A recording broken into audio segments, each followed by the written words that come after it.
ሰላም ጤና ይስጥልን ውድ አድማጭ ተከታታዮቻችን እንደምን አላችሁ? አዳዲስ መረጃዎች በኢራን፣ በአሜሪካ፣ በአውሮፓ፣ በእስራኤል፣ በመካከለኛው ምስራቅ ያሉ አገሮችን በሰፊው እንቃኛለን። እስከ መጨረሻው ተከታተሉን። ግራ አጋቢው የዓለም ህዝብ፣ የዓለም መሪዎች እንደ አውሮፓውያኑ አቆጣጠር ከ2010 ዓመተ ምህረት ጀምሮ ነው በርካታ የኢራን ሳይንቲስቶችን እያደነች ሞሳድን እየላከች መግደል ጀመረች። እስራኤል ከ2010 እስከ 2020 ብቻ 5 ሳይንቲስቶችን በመኪና ላይ በተጠመደ ቦምብ አጋየቻቸው። እንደ አውሮፓውያኑ አቆጣጠር ከ1979 ጀምሮ እስራኤል በዲፕሎማሲ ረገድ ከኢራን ጋር ምንም አይነት ግንኙነት የላትም። ምክንያቱ ግን እስራኤል በጠላትነት ኢራንን በመፈረጇ፣ በተለይ ከኢራኑ አብዮት ኋላ እስራኤል በኢራን ላይ ያላት ጥላቻ እጅጉን እየሰፋ ምህዳሩን አስብቷል። እስራኤል በሞሳድ በተቀነባበሩ ጥቃቶችን በመፈጸም ኮማንደሮችን፣ የጦር መሪዎችን፣ ታዋቂ የኢራን ሳይንቲስቶችን፣ ጀነራሎችም ሳይቀሩ አንድ በአንድ ገደለቻቸው። ከነቤተሰባቸው በአንድነት በጅምላ ያነደደቻቸውም አልጠፉም። ለአብነት እንኳን እንደ አውሮፓውያኑ አቆጣጠር አፕሪል 12 ቀን 2025 በደማስቆ የገደለቻቸው 3ቱ የኢራን ኮማንደሮችና 4 መኮንኖች ተጠቃሽ ናቸው። ከነቤተሰቦቻቸው ያገኘቻቸው ደግሞ በኢራን ከተማ 2ቱ ከነቤተሰቦቻቸው የተገደሉት በቅርብ ጊዜ ሳይንቲስቶቹ ይታወሳሉ። እስራኤል ታዲያ ችግሯ ከኢራን ጋር ያላት ምንድን ነው? የኢራንን የኒውክሌር አቅም ማሽመድመድ ወይስ መንግስት ግልበጣ? ግራ አጋቢው ነገር ይሄ ነው። ለዓለም ያሰበች እየመሰለች ዓለምን የሚያጠፋ ኒውክሌር አስፈርቶኛል እያለች ኢራን የኒውክሌር ግንባታዋ አሳስቦኛል እያለችም በየወቅቱ አሜሪካና የአውሮፓ መሪዎችን ትወተውታለች።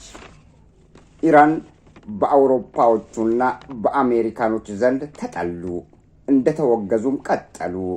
ይህንን በማድረግ ረገድ ደግሞ እስራኤል ከፍተኛ ሚና ተጫውታለች። ዛሬ ድረስ በኢራን ላይ ትንኮሳና የስም ማጥፋት ዘመቻዋን ቀጥላለች። ኢራን ግን አንድም ቀን በእስራኤል ላይ ሆነ ብላ ትንኮሳ አልፈጸመችም ብቻ ሳይሆን ለተገደሉባት በርካታ የአገሪቱ ምሁራን፣ ጀነራሎች፣ ኮማንዶዎች፣ ሳይንቲስቶች ትንፍሽ አላለችም። ዋጥ አድርጋው በአዘኔታ ቀብራ ሆልፍጀው ብላለች። የእስራኤል ፍላጎት በግልጽ ያልታወቀው የኒውክሌር መርሃ ግብር ትላለች በአንድ በኩል፣ በሌላ በኩል ደግሞ የመንግስት ግልበጣ።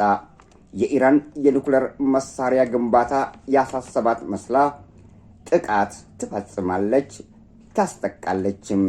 በ2025 አዲስ የጦር ዘመቻ የሚሳኤል ጥቃት ኢራን ላይ ማስወንጨፍ የጀመረችው እስራኤል የምትታጠቀውም ከአውሮፓውያኖቹና ከአሜሪካኖቹ ነው። የሚገርመው ነገር ይሄ ነው። የምታጠቃውና ኢላማ የምታደርጋቸው ቦታዎች ግን የኢራኑን የኒውክሌር ግንባታ የሚካሄድበት ቦታ ላይ ወይንም ስፍራ ላይ ብቻ አልተወሰነም። ስትሻ የቴሌቪዥን ጣቢያዎችን፣ ስትሻ ደግሞ ትምህርት ቤቶችን፣ ስትሻ ደግሞ የህዝብ ይዞታዎችን ሳይቀር ታነዳለች፣ ትደበድባለች፣ ታፈርሳለች።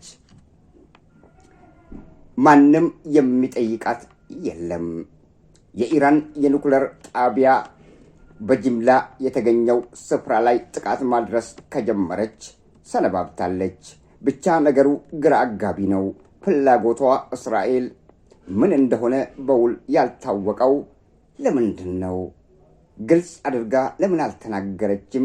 የሚሉ በርካቶች አሉ። ታዲያ እኛም ዛሬ ግራ የገባንን እስራኤል ያልተነፈሰችውን ለምን እንደሆነ በሰፊው እንቃኛለን። የዓለም መሪዎች በአብዛኛው እስራኤል ስታጠቃ፣ ስትገድል፣ ስታወድም ሲያጨበጭቡ፣ ኢራን፣ ሶሪያ፣ ጆርዳን፣ የመን ብቻ ምን አለባችሁ የአረብ ዝርያ ያላቸው አገሮች አጸፋ እንኳን ቢመልሱ ለተቃጣባቸው ጥቃት የሚመልሱት አሸባሪ ያስብላቸዋል። አሸባሪ ተብለውም ይፈረጃሉ። በአሸባሪ መዝገቦቻቸው ስማቸው ይሰፍራል። በ2025 ከ11 ቀናት በፊት መሆኑ ነው እስራኤል የጥቃት ኢላማዎችን በኢራን ላይ ስትጀምር ምንም ያልተነፈሰው የአውሮፓና የአሜሪካ መሪዎች ኢራን ያጸፋ ሚሳኤሎችን ወደ እስራኤል ስታስወነጭፍ መንጫጫት ጀመሩ።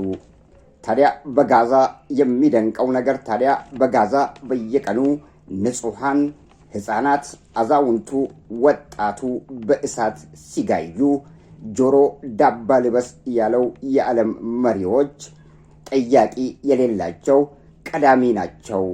የምግብና የልብስ እርዳታ ለመስጠት ይሽቀዳደማሉ። ሲሽቀዳደሙም ይስተዋላሉ። ለሚሞተው ግን ግድ የላቸውም፣ ጠያቂም የላቸውም። የዓለም ጌቶች መሆናቸውን ከማስመስከር በቀር ምንም የቀራቸው ነገር የለም። ኢራን ለሰነዘረችው ጥቃት ሚዲያዎቻቸው ሲያናፍሱት በኢራን የደረሰው ጉዳት ሞት ግን ከዛፍ እንደረገፉ ቅጠሎች በቁብ ሳይቆጥሩት ሲያልፉት ታዝበናቸዋል። እየታዘብናቸውም እንገኛለን። ታዲያ እኔንም ግራ የገባኝና በርካቶች ግራ የገባቸው ነገር የዚህ ዓለም ኑሮ ነው። የዚህ ዓለም ኑሮ የውሸት ዓለም መሆኑን፣ ዓለም ማለት አስመስሎ መኖር መሆኑን ዕድሜ ልካችንን ሲያስተምሩን እዚህ ላይ አድርሰውናል አውሮፓዎቹና አሜሪካኖቹ። የዓለም መሪዎችና የዓለም ሕዝቦች እስካሁን ድረስ እየተካሄደ ያለው በጋዛ ላይ ምንም ያሳሰባቸውም አይመስሉም። ሰው እየሞተ እየረገፈ እንኳን አይመስላቸውም።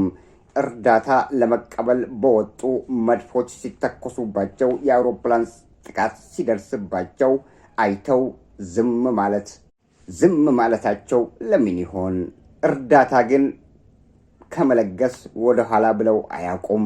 ሲፈልጉ እርዳታውንም እያስተጓጎሉ ሰበብ እየፈጠሩ ህዝቡን በምግብ በጦር ኃይል ህዝቡን ያሰቃዩታል።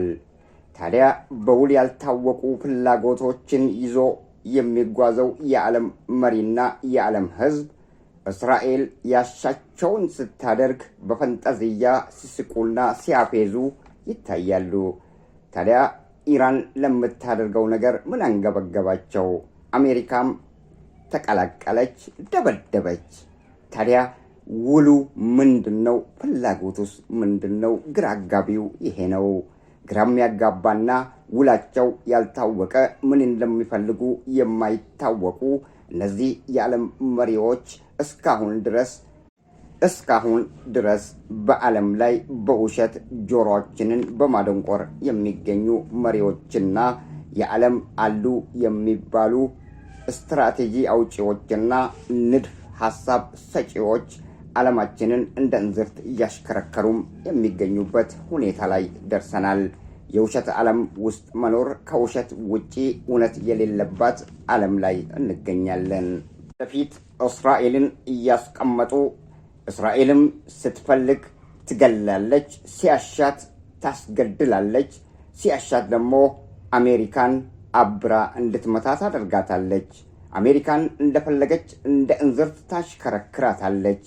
እስራኤል ሲያስፈልጋት በአውዳሚ የጦር መሳሪያዎች አገርን ምድረ በዳ ታደርጋለች። ጠያቂ የላትም። የፈቀደችውን ስታደርግ ከጀርባ ሲያሞግሷት፣ ሲያደንቋት፣ ሲያጨበጭቡላት የዓለማችን ንጉሥ ነን ባዮች በተግባር ያሳዩን ይገኛሉ። በምስራቅ፣ በምዕራብ፣ በሰሜን በአራቱ ማዕዘናት ከጎረቤቶቿ ጋር ሰላም የላትም እስራኤል ከሩቅ ያሉ ዘመዶቿን እንደ መሳሪያ ትጠቀምባቸዋለች። እሷ ያለችው ጠብ አይልም። አሜሪካን እንደ እንዝርት ታሽከረክራታለች። አውሮፓና ሌሎችን ደግሞ እንደ እንስሳ ላይታችሁን ትነዳቸዋለች። በፈለጋት አገር ላይ ትዘምታለች። ጠያቂም የላት። የኢራቁን ድምዳሜ ያየ ምን ሌላ ማስረጃ ይሻል? ጦሱ ያኔም በሳዳም ሁሴን ዘመን ከኢራቅ መፈራረስ ከጀርባው ሚና የተጫወተው ራሱ እስራኤል ነኝ ባይ የዓለም ንጉሥ ብሎ ራሱን የሚጠራው ነው። ዛሬ ድረስ አንበሳንን እያለ ሲፎክር ይስተዋላል።